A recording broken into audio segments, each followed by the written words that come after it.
Chandpur ফতুলগামী launch red সান pass কিন্তু বরিশাল ঘাটে আসার সাথে সাথে কিন্তু যাত্রীরা ধাক্কাধাক্কি ঠেলাঠেলি করে কিন্তু লঞ্চে ওঠার চেষ্টা করছে। দেখুন দর্শক কি পরিমাণে যাত্রী ধাক্কাধাক্কি করছে, এতে কিন্তু যে কোনো সময় যে কোনো দুর্ঘটনা ঘটতে পারে।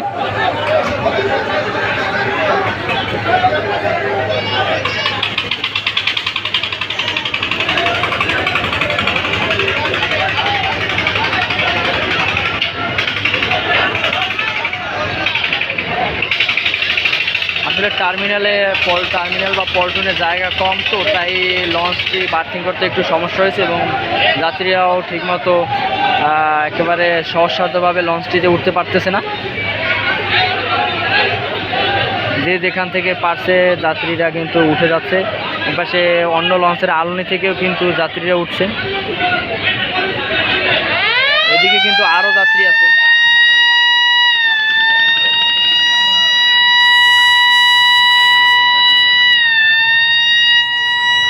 দর্শক এই মুহূর্তে রেড সান পাস কিন্তু চাঁদপুর ফতুলের উদ্দেশ্যে বরিশাল ঘাট ত্যাগ করলো।